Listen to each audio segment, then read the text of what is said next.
either you meet him just plain Mister, as far as I'm concerned. Okay. Just Then, trying to be then if you're kind. like Peter, your reputation is so much they don't really care what degree you have. You're just that good. So there you go. All right. So do you want me to get started, or what's the deal here? Sure. Yes, David Rossiter is an adjunct professor of soil sciences and soil geology at Cornell, and does lots of other things, too numerous to go into. So I will just let him talk to us on an interesting sideline of railroads in the history of Ithaca. Okay, thanks, Kurt. Today.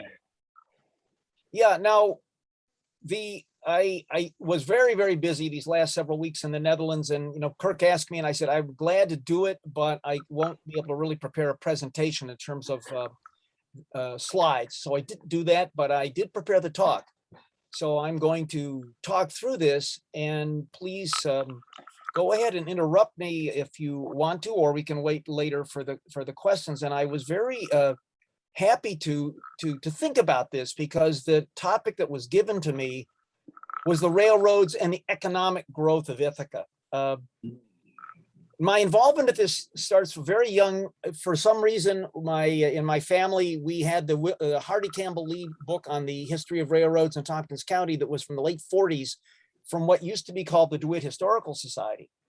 And they now kind of went uptown and called themselves a history center. I was against that. I was on the board down there a few years, in the 1980s, and I didn't like the name change. But anyway, we got very interested in that. And my brother Winton and I, who lives in England now, we decided for 1976 for our bicentennial project to update the book.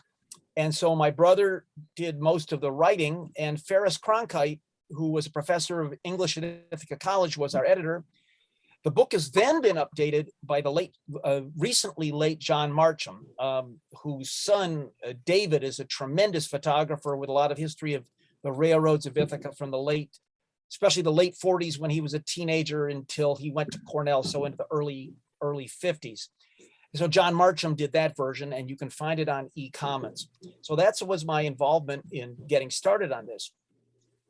So we were interested in the history and the relics of it. I've done bus tours for the Historical Society on some of the relics of the abandoned railroads and the current ones in Ithaca and Tompkins County, and also for the street railway.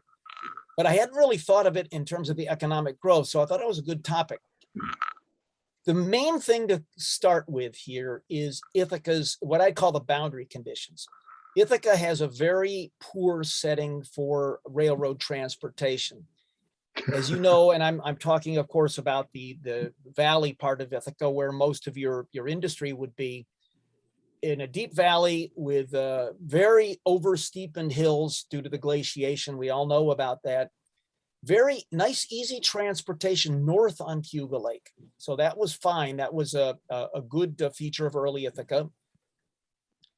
But the tall hills to the south and these very steep upgrade to the divides with the Susquehanna were quite limiting. And so you either, if you want to leave Ithaca, if you don't go north along the lake with your lake boats, you go either up the steep hillsides, which are very steep east, as we all know, if we walk up from Fall Creek to Cornell, which I do, or if you go up the easiest way, the Inlet Creek Valley up to North Spencer, it's very curving, actually still quite steep. And so you'd really have no easy way out. There are a lot of flash floods on that creek, so there's nothing very good. A point about railroads, and in the early railroad technology, it was worked out that pretty much the maximum practical grade for adhesion is 2%. And when you think about that, if you stand at one end of the football field and you stand on one goal line and you look at the other goal line and you see a 6 foot tall person there, you'd have to have a grade that would raise you from where you are to go over that person's head in just that 100 yards. That's 2%. Now, for us to walk, that's not so much, but for the adhesion, it can be more, but that worked out to be pretty much the largest practical grade. And that was finally institutionalized in the 1850s, which is a little bit after our first railroad, which I'll talk about in a minute. But the Baltimore and Ohio had a famous grade going west from Cumberland into West Virginia called the 17-mile grade that they set out as 2% in 1852. And that became the standard. And in fact, when the transcontinental railroads were being chartered, the Congress would specify that they had to be built to the standards of the Baltimore and Ohio Railroad, which meant they shouldn't be having grades more than 2%, which of course you can imagine in the Sierras and in the Rockies that could have caused lots of problems. Anyway, so Ithaca, the other thing about Ithaca, not only its location at the bottom of a very deep hill, a deep valley, it's centrally isolated, as we like to say, and it's really not on the way to anything. That's why, fortunately, we don't have any interstate highways. This is good. So there, if you're trying to go from one major population center to the other, you don't really go through Ithaca. Now, you can go from New York to Buffalo through Ithaca, but obviously the easier way is through Albany and down the Mohawk Valley. So if you compare that even to our local neighbors, for Binghamton, for example, which is at the head of quite some valleys going in different directions, you have good Syracuse, Utica, westward, south to Scranton, you've got a location, and even Cortland has a more central location in that respect. So anyway, that's I would say the setting when you say that Ithaca was never going to be an economic powerhouse. It's a fair statement. Now, the early transport links to Ithaca were, first off, people walking here on what they call the bridle path, which is current Route 13 coming in from Dryden, coming up from Owego on an Owego road, and it came down actually across Middaugh Road and down what's now the Route 79. It crossed that's why at 6 Mile Creek. And these were, of course, slow. They were very poorly suited to bulk traffic. But even that, so that was to the south, and of course to the north, things were much better. In 1825, the Erie Canal was opened, and the north end of Cuba Lake could easily be connected to that. I think originally they didn't have the canal developed to it, but it's very close. If you know the original Erie Canal, you can still see the ditch. It went through the south, right through just north of Montezuma Preserve, right about where the thruway goes through.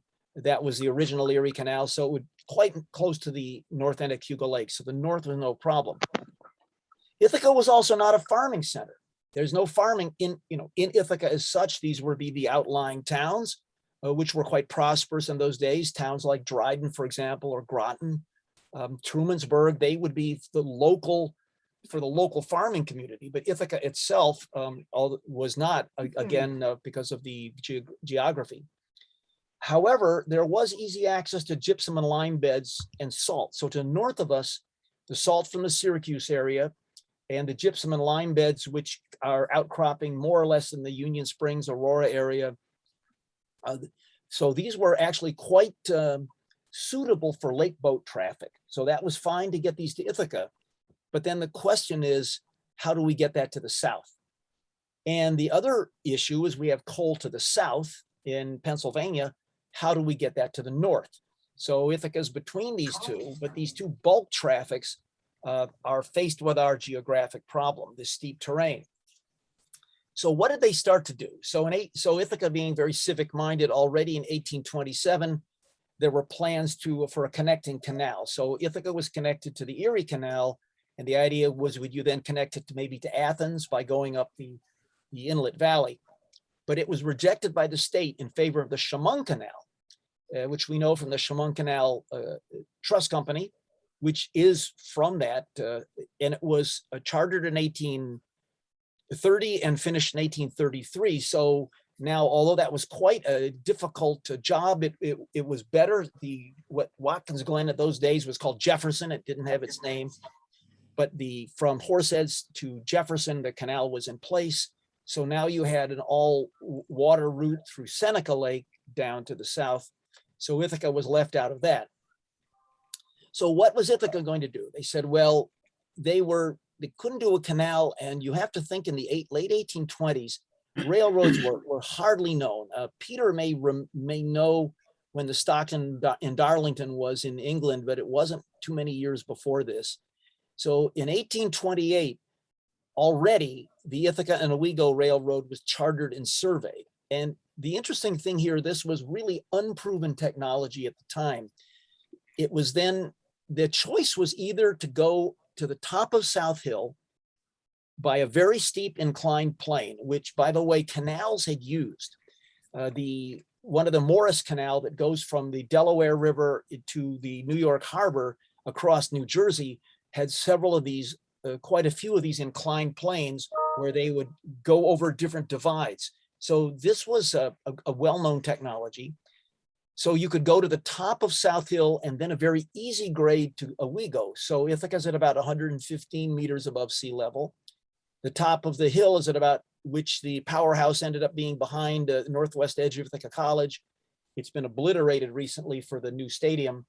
It's 285. So you make that 170 meter climb, and then you have a 40-meter downhill to Owego. So very, very gentle to Owego. Or you could try to go up the valley of the Inlet Valley to North Spencer. And they chose to have this inclined plane from the base of the hill, which is right at the rotunda where Spencer Road and Albany Street come together, and Old Elmira Road. They had two inclined planes, one very steep that comes out by Rogan's Corner. There's a historical marker there.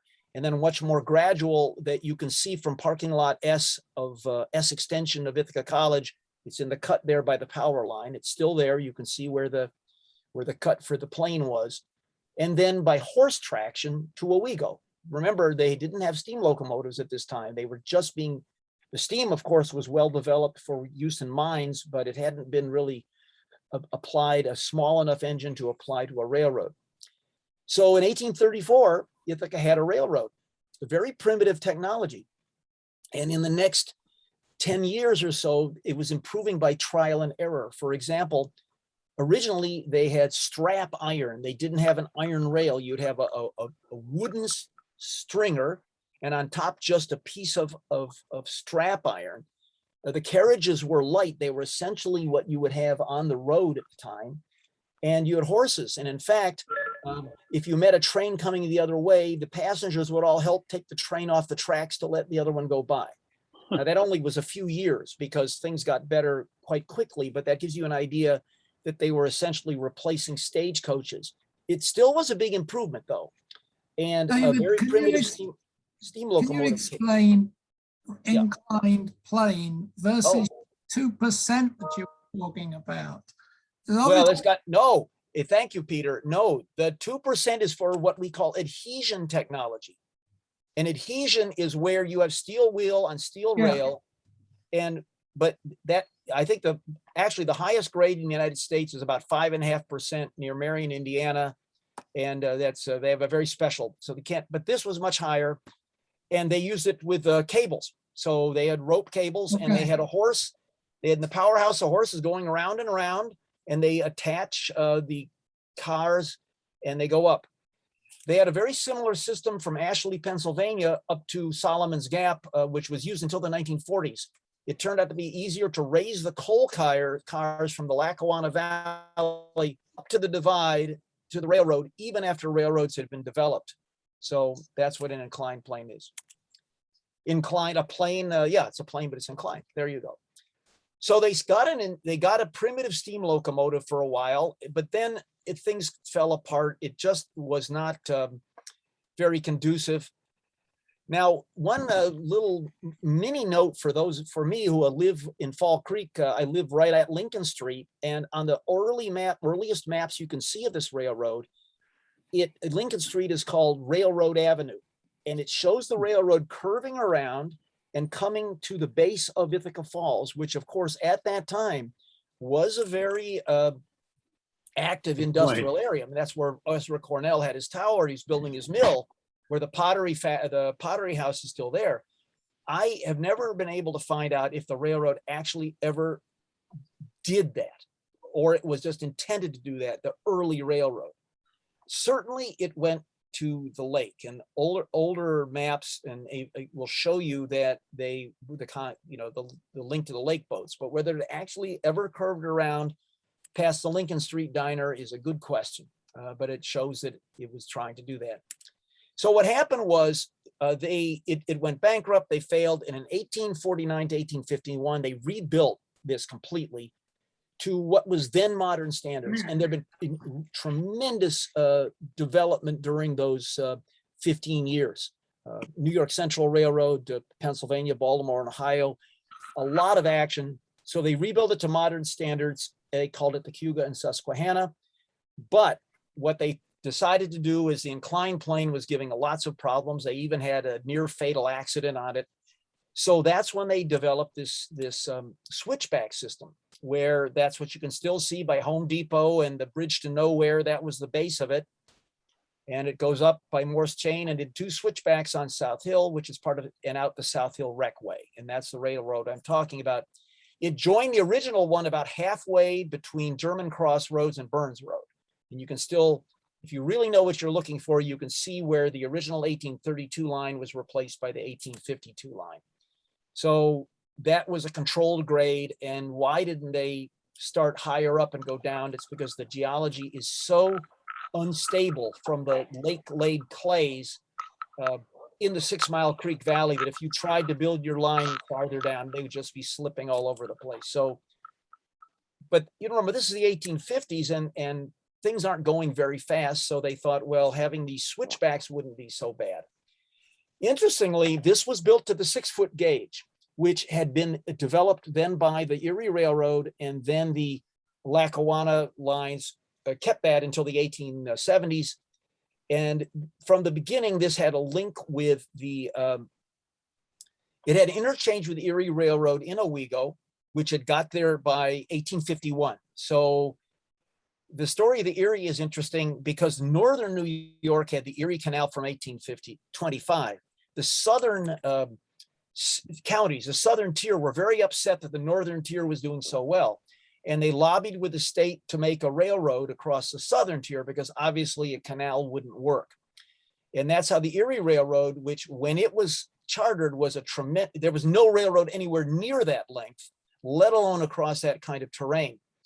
And it was built from Piermont originally, which if you know where Piermont is, it's just north of the Nyack, it's just north of the state line on the Hudson River. So you wouldn't have to deal with New Jersey, which was probably a good thing. And they would have boats go up and down the river to there. And it ended up Dunkirk, not Buffalo, originally, I think just to keep all in Cattaraugus County.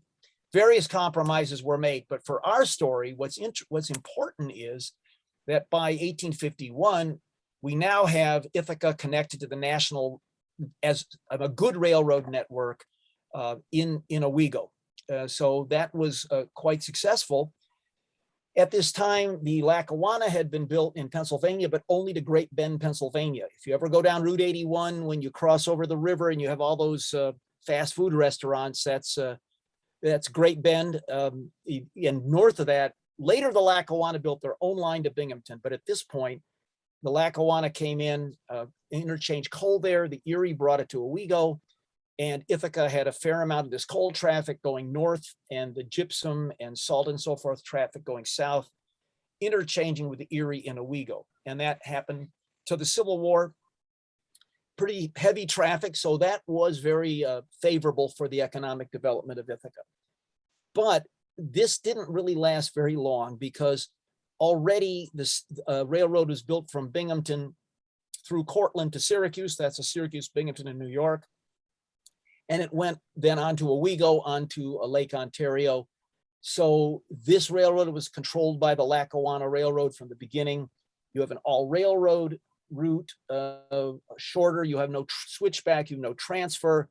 And so almost from the beginning, this rebuilt railroad was okay, helped Ithaca. It helped Ithaca have a good connectivity, but didn't really do much to stimulate the Ithaca economy. I mean, I guess the only way you would say that would be in the same way that every community in the United States that had a railroad in the late 1850s was being stimulated by having better connectivity and ability to have heavier loads and faster transport.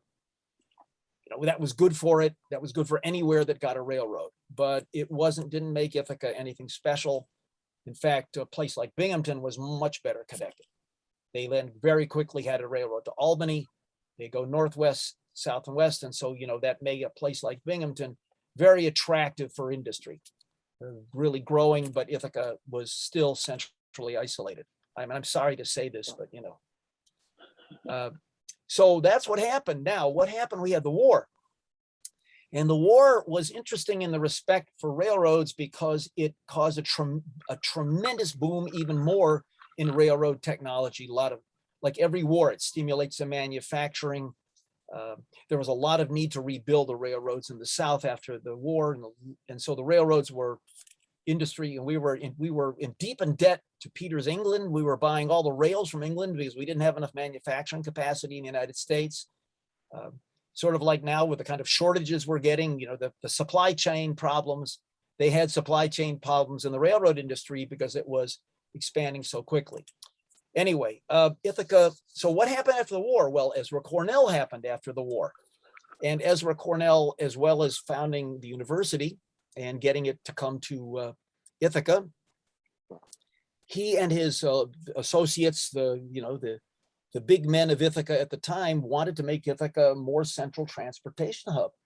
And so they promoted, and Ezra put a lot of his money into, first off, the Sayre, which was originally Athens, Ithaca, and Geneva line that came. Now you did have a line up the Inlet Valley. So it came from Athens through Venneton and Spencer, and at North Spencer is a divide, and came down the valley into Ithaca, and then continued on to Geneva. They also promoted the Ithaca to Cayuga Railroad up the east side of the lake. But both of these connecting originally with New York Central Auburn Road. So now Ithaca had the outlet to the north on a railroad outlet, so that didn't need to use lake boats if you would like to go north from Ithaca. A problem, by the way, with the line along the east shore that we all know now, they had not yet controlled the lake level. They had not yet computed, the locks in the north were not yet completed. I'm not quite sure when that happened, but they had terrible problems, the lake going up and down. And even today, if they don't control it too well, there's, flooding along the docks, along the lake, but not too bad. But they had it very bad, a lot of washouts, the whole east side of the lake. And so that's the line to Geneva, wasn't worrying about that. Okay. Also, Ezra Cornell had this idea that he would get some of the coal traffic to Ithaca. So he promoted a route from Horseheads over to Venneton, around the Horn by Wilseyville to East Ithaca, and from East Ithaca to Cortland and Canastota, and then that links to the New York Central to New England. His aim was to transport the coal mainly from the Blossburg field, so Blossburg, Pennsylvania, so southwest of Elmira. And that would go to the northeast. So he thought, well, and the thing about that railroad was, of course, it doesn't have to go down into the valley. So that was an advantage. However, from East Ithaca up that little running trail you go now is a fairly steep grade, and not that steep, but for bulk traffic, it was a little bit steep. But so that was his idea. But unfortunately, that didn't work either, because there were much better routes, especially the route via Corning and the Fallbrook Railroad. If you go to Watkins Glen State Park and you go to a little bit the upper end, that railroad is still there. That crosses, it's the railroad bridge that crosses the Glen. It slowly descends down to lake level at Geneva. So it comes through Beaver Dams. It's nice flat route through Corning and Beaver Dams, slowly goes down. So for coal traffic to the north, it's an excellent railroad. And so Ezra's railroad had really almost nothing, and that was abandoned by 1935, that part. So what was going on with Ithaca in economic terms? So Ithaca, by 1876, Ithaca had very good connections in all directions, to Elmira, to Owego, to south to Athens, east to Cortland, and farther north to the northeast, and connecting in Freeville to a line to Auburn and Geneva.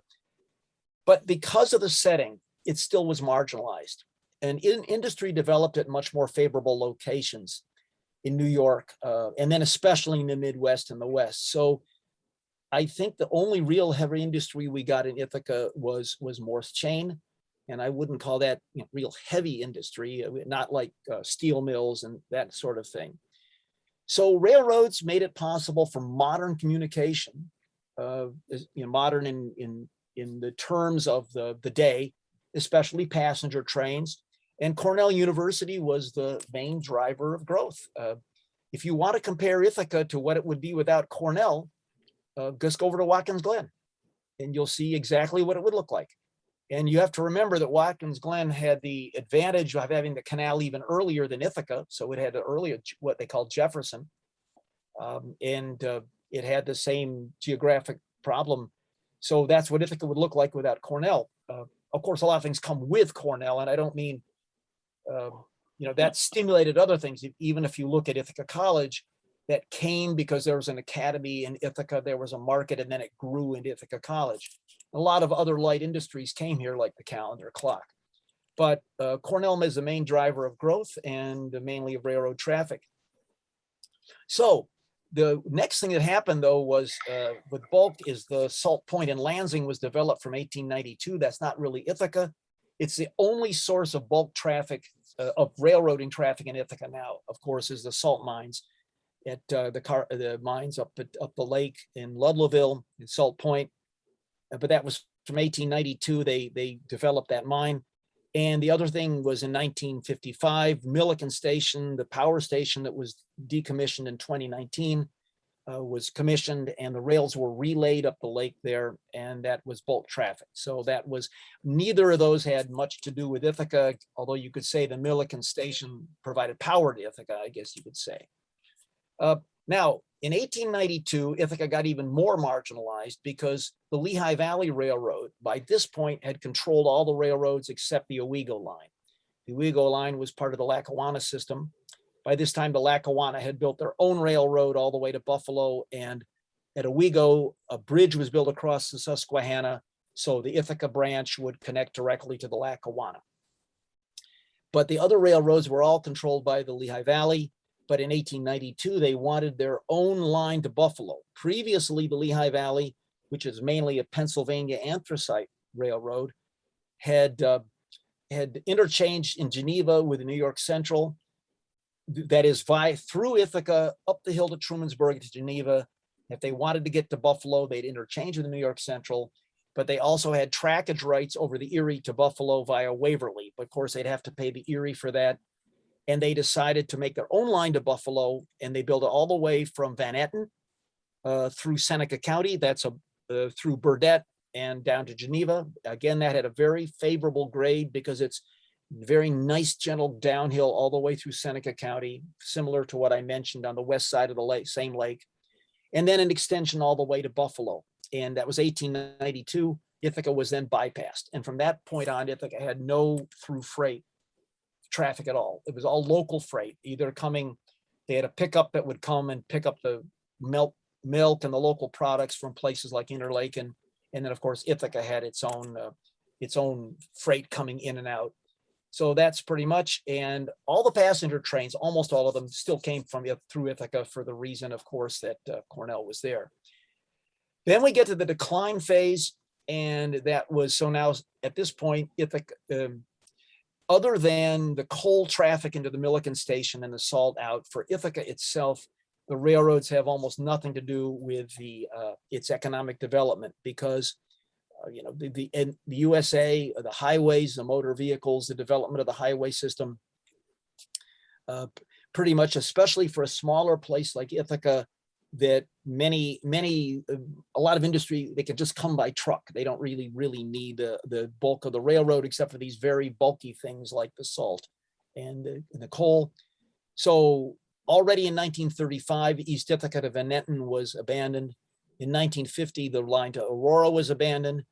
However, Wells College still got its coal there for a while till the early 1970s. The last passenger train in 1961, Ithaca Trumansburg was abandoned in 1962. So again, there are no through routes through Ithaca anymore from 1962. Only stub route coming up to Ithaca. I guess I forgot to write in here that in 1956 the Owego line was abandoned. So that was done there. Then in 1972 we had Hurricane Agnes, as you all remember, and that embargoed the East Ithaca line. So the Cornell power plant still was getting its coal it was still coal fired. It was still getting its coal at East Ithaca in 1972. And I remember I watched the last train go. They must have known the hurricane was coming because they took all the cars out the day before. I still remember I was standing up in Bradfield Hall and I could look over and watch the train doing its thing and leaving with a few coal cars. So now it was isolated. So at that point, Cornell started getting their coal downtown and transferring to trucks and bringing it up, but that didn't last very long because they decided to convert to natural gas. I don't have the exact date on that, but it wasn't too many years after Hurricane Agnes, sometime in the late 70s, I think. But they were getting their coal at the Clinton Street yards. Local industries stopped using rail. Many of you may remember the Robinson and Carpenter lumber and other things like a lumber companies and Agway and so forth, but they just moved to trucks and they stopped using rail. And so the only thing the railways continued important for the salt and the coal, and now only the salt. So I would say in my conclusion, when I'm thinking of the economic development of Ithaca, I would say the railways did not play a particularly important role in Ithaca's development. They just facilitated it in the way that the developments were happening all over the US, and as the technology would evolve. Ithaca had a somewhat substandard network compared to many other small cities because of the unfavorable geography. So it was adequate for local things, including the traffic to and from Cornell with the passenger trains, but really of not wider economic significance. And that's why we don't have much of an industrial base. So there's a lot more to say about that. I'll stop there and see if there are questions or observations. Thanks. David, it seems as if most of the lines are single track. Was that for all the lines were just single track with changeover places somewhere? Yeah, absolutely. They never had any double track railroads into Ithaca. And you would have passing tracks to the south. I think they maybe originally at Newfield Station. I don't think so, though. I think you had to go all the way to Spencer. Yeah, East Ithaca, of course, had several tracks. Right, the traffic was never sufficient to justify that. Yeah. And you describe all these railroads, but now if in the US there's a plan to put a high-speed rail, they can't do it because they can't get the land permissions. So how did these railroads get permission, or didn't they just Good run it question. through? Yeah, now here it is. They're chartered by the state, and the state has the right of eminent domain. And I don't know the exact details of this, but if there's a public convenience, even though it's a private company, so various laws were passed to make this possible. I'm sure a few palms were greased along the way. You know, I mean, to make various things happen, but yeah. So there's the enabling, and it's interesting there. So then charters were given. So a railroad have to apply to Albany for the charter, and once they got the charter and they had to raise a certain amount of finance, they would attempt to buy the rights of way by good faith negotiation. Now, here is a big problem. In some cases, they bought the right of way, and it would go back to the original owner or their heirs if the railroad is abandoned. In other cases, the railroad, they had the free and clear title. They'd actually bought the full title. And an example here is why do we have the South Hill Recway? It's because when the Lackawanna abandoned that in the 1950s, NYSEG stepped in and they bought it. And they also bought the line that's now the Black Diamond Trail when it was abandoned, because they said, it's very hard for us to get rights of way these days, the electric company, right? They say, so we're just going to buy this. And they own that. And then now the parks own the one, and there's these negotiations. Those were because those lines had been bought outright in the original sale. However, I know there's an area south of Midar Road where there's a problem of possibly extending the South Hill Trail, where the landowner near the very well-named Lackawanna Road claims that that deed was not in that case, and it goes back. The other case is you see it very clearly in Freeville, where the land would go back to the way the the deeds were, the land would go back to the original owner. And Cornell University, the moment that they got it back, they plowed the grade in. That's when you're leaving Freeville. If you look to your right, there's a just big open field. And then you see the Cornell vegetable farm. If you go past that, they wasted no time. And I'd really like to know who planned this, of saying, we don't want to have any possibility of this turning into a right of way. And we're going to bulldoze it into the ground. And you can't even see where it was because, you know, unlike the trail that they're trying to reactivate now going out to Freeville, which I'm not sure the ownership, but I think, again, that was probably NYSEG or the town bought it. There was a lawyer in Dryden named Malin Perkins who bought it the right away and then sold it off in little pieces, is You what I could- understand. That could be. But anyway, back to your original question, you know, it's a charter and they finally have rights to use eminent domain in some way. That's how they could do it. Yeah, Peter, you mentioned the Amtrak. A hilarious thing happened at Cornell, which you'll all appreciate. Last year, this woman came up who teaches in Cornell Tech down Cornell campus in New York City. And she said, why can't we have Amtrak in Ithaca? And my railroad friends and I were just saying, these people, it's another shade. The people in New York City have no sense of reality in so many ways, but the thing that actually might conceivably happen, because of if we can keep Biden around long enough for his Amtrak enthusiasm to turn into real money, maybe they reactivate the line across New Jersey into Scranton, and then the line to be reactivated to Binghamton would not be too hard. It's a very, very good line. A little side note here, back in the 1910s and 20s, the railroads were making huge amounts of money, especially the coal railroads, like the Lehigh Valley, the Lackawanna, and the Reading, and they invested heavily in rebuilding. And the Lackawanna is essentially a superhighway railroad. It had a superhighway line across, straight line across New Jersey. Then after the water gap, they improved their line across the Poconos the best they could. And they have a superhighway line across to Binghamton, the huge Nicholson Viaduct that was all private money.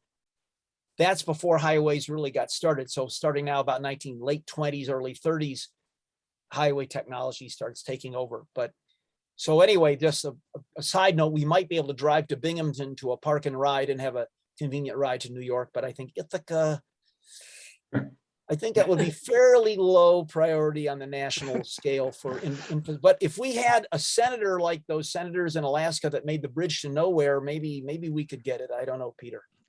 We could get the Chinese to build. The Chinese could loan us the money to bore right through the Appalachians and, get us our railroad. So. David, when I came to Ithaca as a freshman in 1957, which line was it that brought me to Ithaca? In 57, it would have been the Lehigh Valley. Where were you coming from? The west New or the York. east? New York. Yeah, you would have, and it went through Allentown and Wilkes-Barre, and yeah, that was the Lehigh Valley Railroad. And the year before, the Lackawanna had been abandoned because they did have student specials that the Lackawanna would, even with the switchbacks, they would have trains. They had a shorter route to New York City, actually. From Owego to New York City on the Lackawanna was a much more faster line than the Lehigh Valley winding its way through Pennsylvania. So, but that was then abandoned by 1956. So it would have been the Lehigh Valley. Yeah. Thank you. And we had a sleeper, an interesting point. Back then, you still had a sleeper car from the Pullman, and they had a track. If you go to the station restaurant, the Chemung County, you look on the north edge by Island Fitness, you can see the part of the platform there. The sleeping car was open, I think at 9 or 10 at night, was picked up about 1 o'clock in the morning by the train coming down from Buffalo, and you could wake up in Penn Station. And the other way, you could get on in Penn Station earlier. I don't know quite where they put the car there, and get to Ithaca. No, excuse me. You left Penn Station like a normal time, 10 o'clock or something. And at Ithaca at 4 in the morning, they would put the car on that track and you could stay in the car until about 7 or 8 in the morning. And yeah, my father was Cornell class of 1939 and his brother class of 37. And they, tell me all these stories. They told me all these stories about that. You being able to use that sleeper. Very- Well, I had an uncle who immigrated from England to the United States. And amazingly, when he got to America, he got on a train and came to Ithaca. And he says he got off at the East Hill station. He would have had to make some changes. I'm not sure how he would have done that. 1912. Yeah, well, yeah, definitely. Now there was by 1912 at East Ithaca, you could either get to from Elmira, that line was still there, or you could get to from Cortland. A fairly popular way then was if you were coming from New York City and you wanted to come to East Ithaca, you'd go the New York Central to Syracuse, and then the local train to Auburn on the New York Central, and then down to Freeville on a branch of the Lehigh Valley. And Freeville, where those Lehigh apartments are now, was a big crossing there. And they had direct connections to come to East Ithaca. But if you got on one train, there's no way you'd get to East Ithaca. So maybe he had to scrounge. Maybe he could go a certain distance, had to wash dishes for a while, and then he could go another distance. Probably. And or work his way and finally end up in East Ithaca. So Yeah. All right, He lived on Mitchell Street. yeah. good. Okay, let's give our speaker a Yeah, big thank you very much. history we never knew. Great talk. Well, This is if you're, fun. you know, Thank you, David. the book is available at eCommons. My brother Winton Rossiter is listed as the author, but I would say John Marcham is there, and you can get that at the eCommons and read the history. But I appreciate thinking about what it did for where it was related to Ithaca's growth and economics. So thanks for provoking me into doing this. I'm sorry I didn't provide slides, but you all understand. Okay. English. It should be all right. Bravo. Very interesting. Thank you, All right. you. Yeah. Okay, Really good. I'll see you all interesting. later. Thank you.